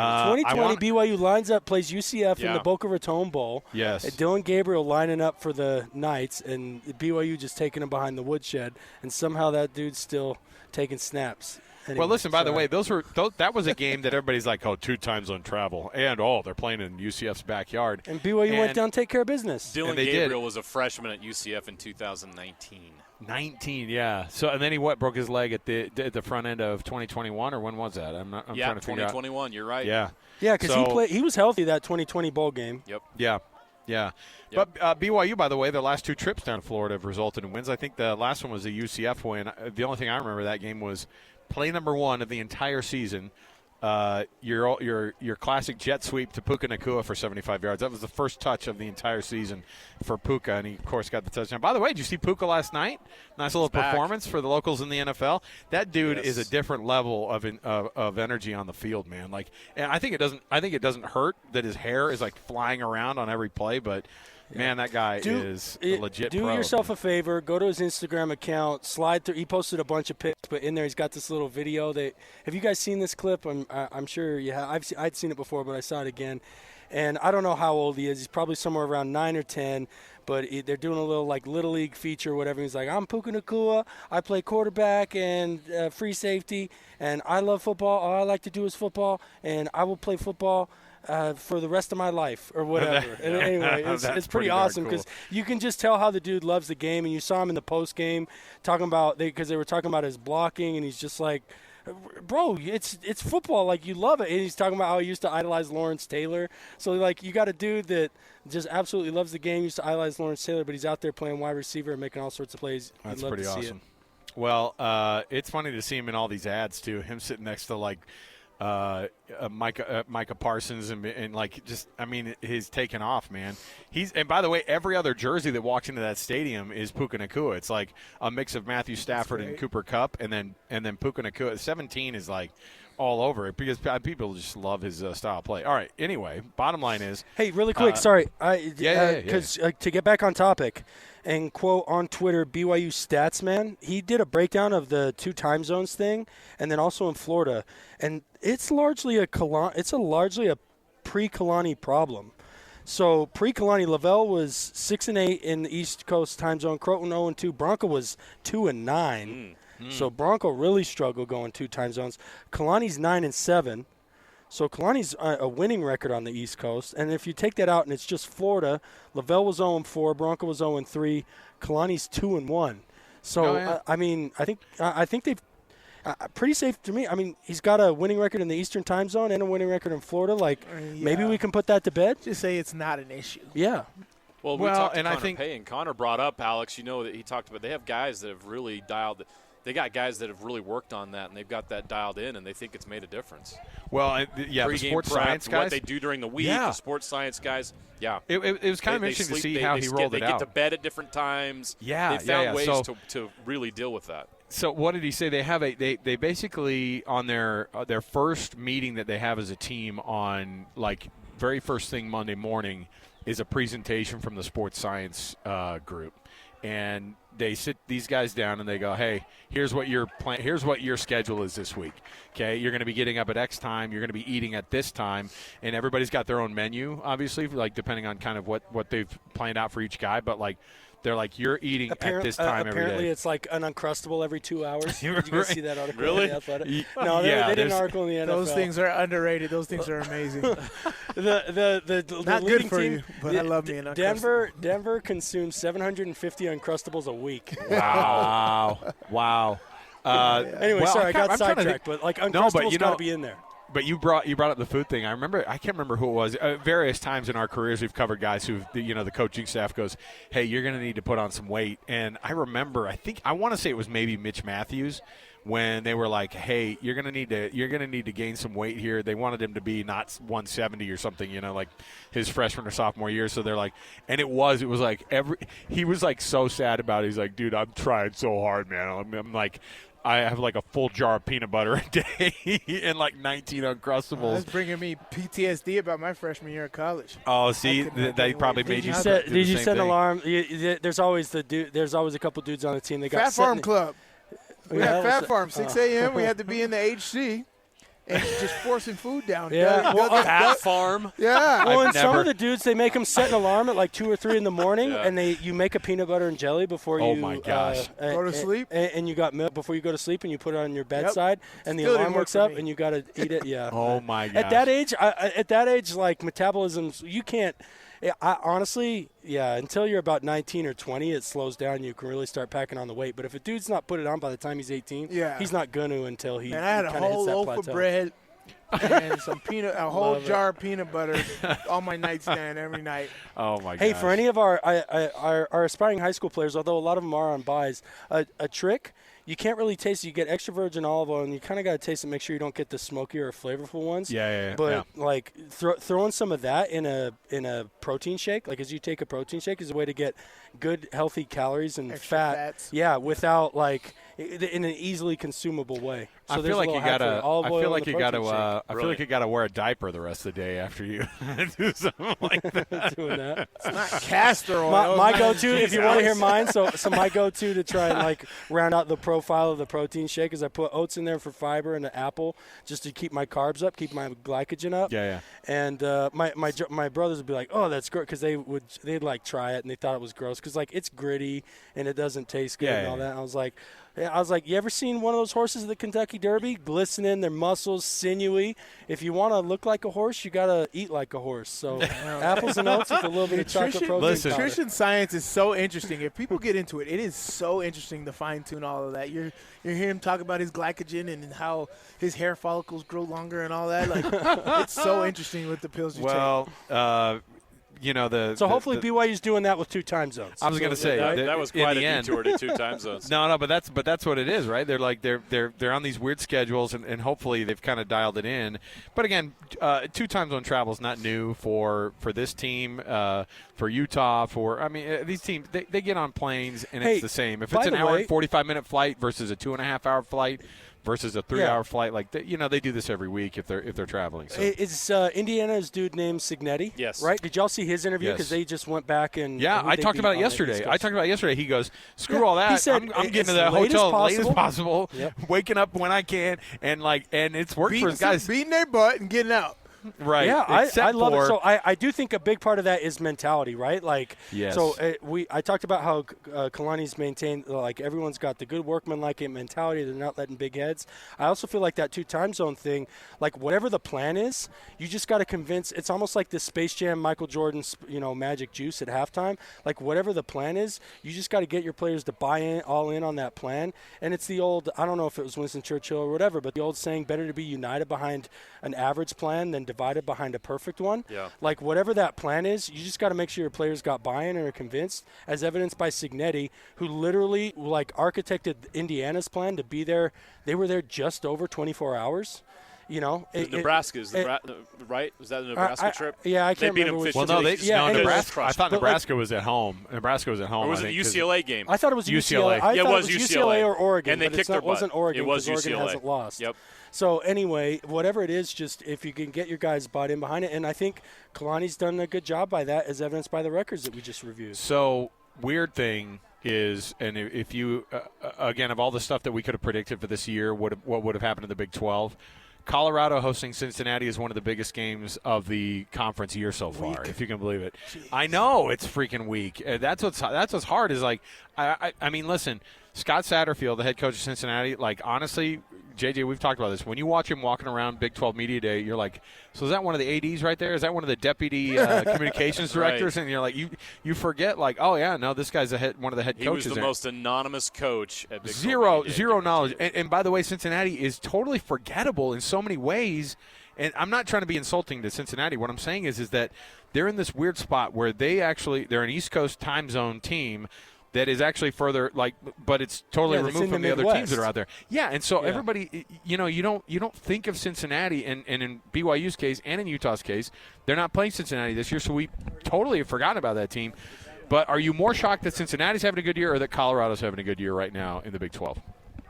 Well, you look at the records, 5-2 and 3-1 for both of those teams. Yeah. It's Colorado for me, bro. It's crazy. Colorado. I've been down in Colorado this entire offseason and last year. We all have. And look at them. They are just trucking along, Yeah. I don't think they haven't been, like, mind-blowing, as far as that. But, like, the fact that they're digging out and sticking out these wins, as much as you want to hate them, you got to. Yeah, I know. I was going to say, I feel like a big part of our distaste for Colorado is the fact that the media wants to push Dion down our throats so much. And even Dion wants to push himself down the throat, but, like, the reality is there's actually some substance to it. And credit those players and those staff to kind of move in silence while, you know, they're the headline on First Take and they're the headline on the Big Noon Kickoff and all that stuff. Credit the Colorado players. As much as it kind of pains me because I always want to be countered or to whatever, you know, Stephen A. Smith's trying to shove down my throat. but credit to those players and that staff for actually turning a corner on what was a very, like, abysmal and bad product the second half of last season for Colorado. Well, I think there's part of that goes that I mean, we kind of, with Cincinnati, you go, hey, you know what? Good for you guys. You see Colorado, and you're like, oh, I don't believe it. No, they're fake. Yeah. No, they're going to fall off. No, it's exactly right. And there's part of the – but, again, it's because you don't think of Cincinnati. Another one that is – I don't know if it's a big one or not, but it's certainly a game that the Big 12's kind of tried to halfway make a rivalry game between Texas Tech and TCU. I think that the Red Raiders are actually – they're actually underdogs in this one. That's like weird – TCU, I have no idea what to think of that team. I mean, you got to watch them close up, Sly. I don't think Josh Hoover is that good of a quarterback. I don't know. Yeah, it's almost a touchdown difference or a touchdown favorite is TCU going into this one. Yeah, I mean, Hoover's actually watching tape on him. He read me a lot of Retzlaff. And so, like, he has a strong arm, but he takes so many risks and does so many dumb things that he just causes turnovers. Right. Even from just mishandling the snap, mishandling the handoff to the running back, mishandling the pitch on speed option. He will fumble. He will throw interceptions. He'll throw into triple coverage. He'll do some of the dumbest things, and that's what pissed me off about Utah last week. He's like, he's doing that, and we're not taking advantage of it. Yeah. We didn't get no turnovers last week, and I'm just like, I was so pissed. Besides the initial drive where they just fumbled it themselves, like, we didn't cause any. And, like, that just pissed me off because I'm like, TCU is literally giving people 3 turnovers a game minimum, and we can't do nothing. And so, like, I love how you said they have absolutely amazing receivers. I love how you said that I was pissed as you're yelling into the microphone. Like, I was pissed. It was like, no, you are still. You are still. You're clearly over it. Nah. Yeah, it's just so underachieving. But TCU's a imagine if I was favorite? a coach at Utah right now. Oh my goodness! These guys it'd be terrible. Get ready for that dump. But Alex, you said they're a touchdown favorite? Yes, TCU's a touchdown favorite over Texas Tech. Now again, that could be because I think a lot of people looked at at Texas Tech and went, "Yeah, that's a team that's overachieved." I think they're getting a Utah bump. Well, they're getting a Utah bump, and here's the other thing about about Texas Tech. They've been scoring a ton of points. They might be. I think it's crazy. I think BYU is actually number 1 in the conference in points scored, but I think TCU in points per game is still ahead of. Now I don't know what it is, but they've been scoring a bunch, but they've been giving up a ton too. So this is one of those. They score a ton, but they give up a ton of points too. I mean, they did it against Abilene Christian. I think they gave up 50-something points, won by a point in overtime. They had a 44-41 game at one point this year. So they're scoring a lot of points. They're not stopping a lot of people, and so that might be a little bit of what we're seeing. But you're except exactly Utah. Right. You're exactly right, Sly. I think you've got Riley, you've got yourself a Utah bump for this TCU team. Okay, stay with us. 97.5, the KSL Sports Zone. It's a Friday, and we're talking football non-stop. All football, all the time. This is another edition of Football Friday with JJ and Alex. Presented by G2G Bars on 97.5, the KSL Sports Zone. We're talking shop here at the Doug Smith Kia in Linden. Chad's helping me out. I'm just trying to learn more about these cars here, and I'm a car guy. I love learning about that stuff, so all of this is interesting to me. I'm at the Doug Smith dealership here in Linden, the brand new location for the Doug Smith Kia, and everybody else is partying without me up in Brigham City. The Box Elder Bees taking on the Granger Lancers tonight in a round 1 5A matchup. So who gets the buys in the first week of the playoffs? And I'm trying to figure. And do they do that at all the classifications? So depends on what classification. Yeah. So in 6A, There's the 15 through 18 seeds basically play in games to get to see who plays number 1 and number 2. So 15 will play 18, 16 will play 17. In 5A and 4A, the top 24 teams in the RPI computer rankings are in the state playoffs, and then seeds 9 through 24 are playing this week. So 1 through 8 get a bye into the round of 16. Okay, all right. So that's how they settle it in the big classifications. And there you go. And by the way, go a couple more deep. Sorry, just because I like a wagon, and I want to give credit where credit's due. Morgan averaged 51 points. They finished with 510 points in the season, 10 games, 10-0, 510 points. They gave up 41. That is an average margin of victory of 51 to 4.1. That's insane. So I don't know. The playoffs in 3A might be a formality, and maybe I just jinxed them. But, it's an exciting, fun time of year. Is Morgan still 3A? I feel like that's cheating. Yes, I know are. They just do it off of. I know they just do it off of population of the school and everything. But well, the tough thing is guys, they beat all of our kids in all of their age groups too. Like that's what I'm saying. Like they would be. I want to go get eyes on them. I haven't had the chance to see them in person, but me and my brother are planning a trip up there to the quarterfinals because the semifinals and finals they alternate in 3A between North and South because that's where the regions are oriented. So they're playing down at SUU and Dixie this year, SU and Utah Tech. But me and my brother are going to go up to the quarterfinal and try and gauge because I'm pretty sure they'd be competing for a state champion at 4A for sure, and they'd probably be a pretty decent 5A team, at least based off the way they've been handling their business. Yeah, that Morgan Stadium up there too is like it's like legit old school grass. It smells like a farm out there, and so it is. The crown is about the crown's about 4.5 feet. You can you can only see players from the waist up on the other side. Right, so that's why I'm like it still has that old school high school football feel to it because I'm just one of those guys that loves the grass fields and nobody has them these days. So there you go. All right, let's kick off the rest of the program here, jumping into some of the things. This is going to be our segment where we make predictions because JJ and Sly have to sneak off before our last segment here. So let's just go without further ado. Let's get into some of our games here. Utah State traveling to Laramie. I felt bad for Scotty when he said, I'm about to hit the road to Laramie after the show here. I went, ooh. I don't know if he's driving or if they're flying, but I mean, because he's not with the team, which means he's probably driving. Yeah, so Jeremy just confirmed he's driving to Laramie. Not a drive I'd love to make, and maybe it's a trip that the Aggies are looking forward to because it's one that they're actually favored in right now. FPI's got them, I think, a 58% chance to win this game. Where are you guys at with this one? I think the Ags get it. I think it's less than a field goal. If you're going to make me put points on it, I think. Well, that's what we do. Like, I mean, my goodness, 33-30. Okay. I think it's ugly, sloppy. I don't think either team can really stop the other, but I think the Ags get it done. I just think the Aggies have better. They have more playmakers. Like I think Royals is good, and I think Faison is good. And from what I remember of watching BYU play against Wyoming, I don't remember seeing those guys that be like, okay, this team is bad, but that individual player is a playmaker, and that's where I give the Aggies the edge.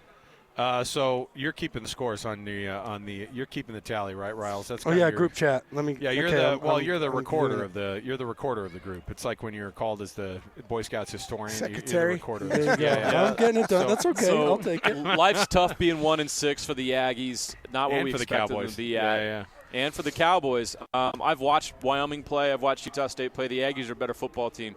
The Aggies are going to find a way. The Aggies are more dynamic offensively. Wyoming, look, Utah State's defense has been atrocious this year, but Wyoming does not have the electric offense to take advantage of that, and that's why I'm going to give Utah State the edge. I think the Aggies get the win 31-27. So the only game that Wyoming has won this year, they beat Air Force. They've scored, here are their scores for this year. 7 points, 13 points, 17, 14. 31 when they beat Air Force, 24 when they lost to San Diego State, then 14. And so you're not getting a lot of scores. And we saw Svoboda in person, obviously, when they played BYU earlier this year. He is not a good quarterback. I know Nate Dreiling tried to be nice about it. He's like, he's an athlete. And I was like, well, I don't think he's very good. He is an athlete, but he's not a quarterback. Yeah. He's technically. By definition. Maybe not by actual makeup, but like he's on the team. He's technically. So I'm going to go. I think that they stay in that same area. It's going to be about that 17 to 20 points. I'm going to give them the same exact score. I'm going to say that Wyoming gets the treatment they gave Air Force. It's going to be a 19 game in favor of the Aggies. So there you go. Sly. Yeah, I mean, I'm along the same lines as you guys. I think Wyoming is giving up a lot of points, not scoring a lot. Utah State's offense is actually putting up a lot of numbers. So I got to give the edge to them. I think it's going to be a 35-17 game, Utah State. All right, Utah and Houston, down in Houston. We'll start with you, JJ, on this one because these are two teams that I think Vegas does not like this line in terms of the over-under is not favorable for either team because neither have been scoring very much, and so they have it as a low-scoring game. Do you see Utah breaking out this week with the motivation of the changes that they've had at the offensive? So, yeah, Houston's offense is one of the worst in the country. Utah's, for the last 3 games, has been one of the worst in the country. Mm-hmm. Not a great matchup as far as that goes. I think Utah's going to find a little bit of something with Bajakian coming in. I think that there's going to be a highly motivated Utah team down there. Houston, I don't know where they're at. They just got their butts kicked by Kansas. I don't think they feel like they have a lot of hope right now. Utah, they're not going to be dynamic. They're not going to put up a lot of points, but I think they get it done 19-10. Okay. Ooh, that's an ugly game right there. It is. I mean, I've been doing what I've been doing for the rest of the season. Normally, I'd come into this game 70-7, but that's not what I'm doing today. But I think Utah versus a hurricane. Who wins? Who wins, Sly? The Bears. The Bears win. I still to this day, I think this defense has done a terrific job, and after even though the defense will still take responsibility for things. They scored points, right? And so defense will still be pissed off about that. As we said, this offense in Houston is atrocious. So I got them letting Houston only score 3 points in this game. And I think we're going to put up 24 or 27 points. So I got 27-3 Utah. I think the defense gets at least one score. And so the 24 or 28 points that I initially kind of had in my head for that offense, because I think they're gonna be pretty motivated this week. I'm gonna go 34-13. That's gonna be my for the Utes. Nice. Let me see. Wait, no, we need Riley now, right? Riley's been quiet here. Well, it's because here's why. All right, Netflix released a new documentary called The Comeback about the Red Sox in the 2003-2004, and I was watching it and I texted my brothers. I was like, sports are better when like opponents truly hate each other. Oh, yeah. So you can't see us, Alex, but I'm opposite side. I'm stretching my cord as far away because I know Sly was heated just a moment ago. So I'm keeping my distance. And we all know who's going to win in an altercation if it comes down to it. He's used the word pissed on a record 97 times during this program. Yeah. We get it, Sly. So sports are better when rivals hate each other. Yeah. And we are a bye week away from the rivals squaring off again. So my fiber of being cannot predict a Utah victory here. So I got Houston 16-14, winning in a heartbreaker. Wow. What's crazy is it's not that wild. I'm turning into you and David Nixon. Sports are better when rivals hate each other. You guys are so hard on your teams. You guys are so hard on BYU. I loved it at the same time. It's all but good. I feel that way about Utah right now. So there you go. That's why they're they them. That's why they're they them this week. All right. That's right. That's true. So, finally, BYU hitting the road to UCF. I'll start with this one just because I feel like I cheat off of other people's scores sometimes. But I'm going to go I think UCF is going to be a very tough out for BYU. I know they're 2.5-point favorites, but I'm going to say that this one is a 28-27 eker for BYU. They get another miracle close win this week at UCF. But it's going to take everything for them to be able to do it, and that's where I'm going to go. I'm going to go they don't cover. I'm going to say no. I guess UCF won't cover. So there you go. It's the favorite, so they will cover. 28-27 BYU. I just swung the BYU, didn't it? No, it not did on ESPN. during the week. It's up to 2.5 not on now. BetSPN. Isn't that crazy? It did during the I don't know week, if DraftKings and then it swung back again. No, it's everybody's UCF got them. 2.5-point favorites as we speak right now. I'll get mine out of the way. BYU 28-24. I'm similar to you. Okay. I'm the same. I got the same energy as you guys. I think both of these guys will be able to put up points, but it's going to be raining, and I think that is going to have an effect on stuff. So I got 24-21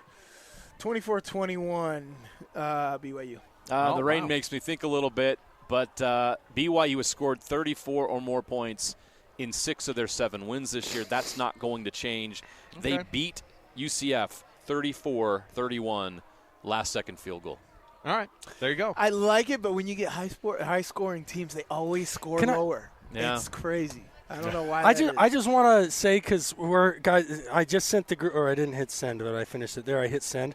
We got too much groupthink going on here. Yeah. So I just want to say, you guys all say last thing. I did pick 28-24, but a backdoor cover. Like it's 28-17. So you got UCF the Cougs winning. You got the Cougs winning. I don't think it's. I mean, it's going to be competitive. It's not going to be. They're not going to blow the doors off of them. But I don't know that it's going to be in doubt past.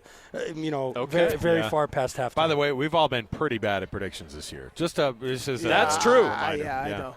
I only remember my Utah. winners, Alex. Thanks, Utah. I don't know about you guys. All right, fine. Between Utah and Utah State, they haven't helped us out much this year. No. We've been trying to give props to all those guys and give them the benefit of the doubt. It's just not working out. Okay, JJ, Sly, you guys have a good call. We'll chat with you again next week.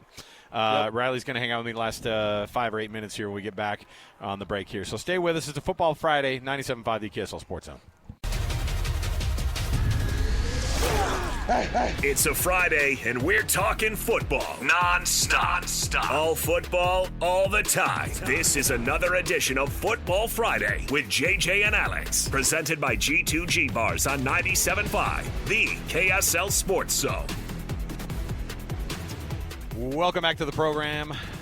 JJ and Alex. JJ and Stevenson Sylvester are on the call tonight, KSLSports.com, to get the stream of Box Elder versus Granger.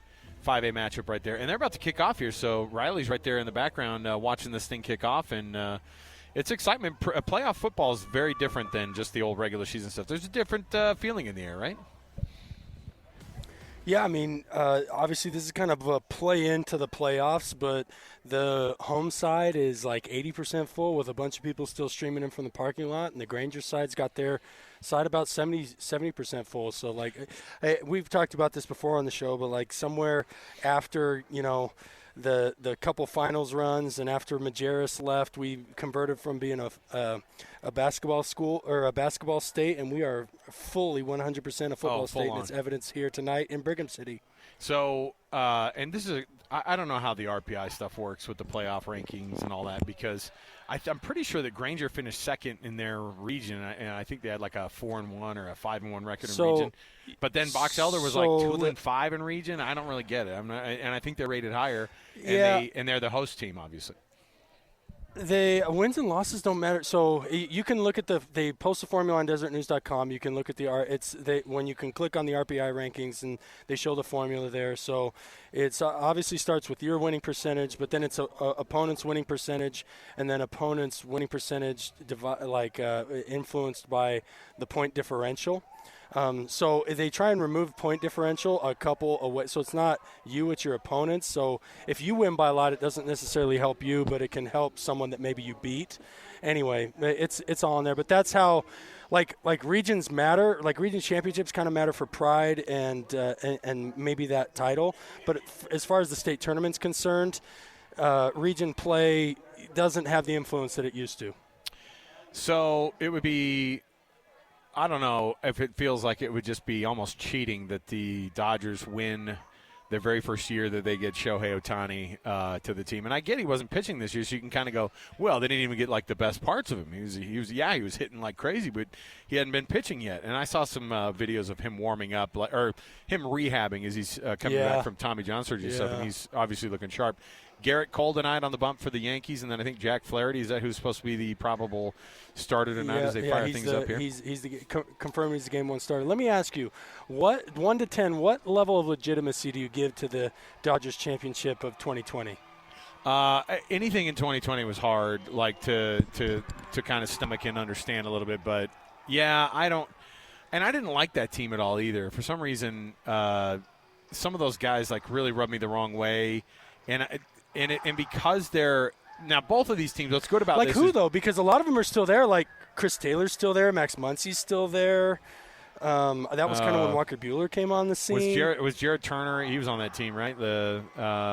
He was, Justin Turner, or Justin Turner, excuse me. But yeah, I don't know. I didn't love that team, but I don't know. But now that they're playing the Yankees, you're going I'm for the fully Yanks on. No. That's the thing is now that they're playing the Yankees, I'm fully. Is that the wild card of 1995? Was that it in the Kingdome? You have a great memory. You have a great memory because there are two things that go on with the backing. One, my Mariners are never good, and they always have to play the Yankees at some point. So it wasn't just 95. 2001. When they went to the ALCS, when they won 116 the games, 116 and it win was like season on the road. They got booted by the that year too. That's wild. The Yankees knocked them out in the ALCS. So it's just there's hard feelings there for me, and I don't know. I'm glad that both teams are firing it up against one another with massive. At least they have like comparable. Salary caps, right? Or they have comparable salaries, because that's the part to me that makes me angry when you have like a massive disparity, and you got the Royals and the Dodgers firing up in a series or something, and you go, okay, this doesn't seem right. But no, this is exactly how I want it. I don't know. You know what's crazy about this to me? It was like 35 or 40 years ago, something like that. 81. Yeah, 81. So here's what's crazy about this to me, though. Yeah. How many names deep do we go before we mention Juan Soto? Who do you remember? 19-year-old, or maybe he was 20 at the time, Juan Soto in that Nationals run? That dude was electric back then, and then of course he sends the Yankees in with that extra innings homer. He sends them to the World Series, but yet we go like 4 games. You're mentioning Judge and Shohei above that. Then probably you're throwing Betts in there because Stanton's been so hot. You're mentioning him. Then probably you're throwing in Garrett Cole. You're maybe 5 or 6 names deep before you're mentioning Juan Soto. For me, like I fell in love with the dude, and I'm super excited to see him in like high-level crucial baseball, as well as Mookie did it with Mookie's used to this. He beat the Red Dodgers Sox, in the World Series in L.A. when he was with the Red Sox, right? So there's never been more. All the things, never been more MVPs squaring off in a World Series. Never had 2 50-homer guys. Never had a 50-50 guy ever in the sport, let alone make it into the World Series. Right. Oh my goodness. So I got Dodgers in 6, but you can hear the roar in the background. First play, Granger fumbled snap. QB picks it up. QB picks up the fumbled snap in shotgun. Tries to throw it to the sideline. Doesn't make it. The box elder cornerback, because the ball didn't get all the way out of bounds. It didn't get high enough out of bounds. Picks it off, runs it back for 6. So there you go. Anyway, look at that. I'm rambling now, but I got Dodgers in 6. What you got? I'm gonna go Yankees in 7 because I really want a 7-game series, and I want Shohei to do it. I want him to win his first World Series a year that he's pitching as well. 50-50 and then 20 wins as a pitcher. I mean, could you imagine? I mean, nobody gets 20 wins anymore. It's like it's cool now if you're like a 13-game winner in Major League Baseball. So there you go. Riles, thanks for hanging out with me, man, on a Friday and for getting this thing done, and have fun watching the rest of that game there. Always a pleasure. There you go. Riley Nelson, everybody. All right. We'll take the break here. Before we do, though, we are at the Doug Smith Kia in Linden.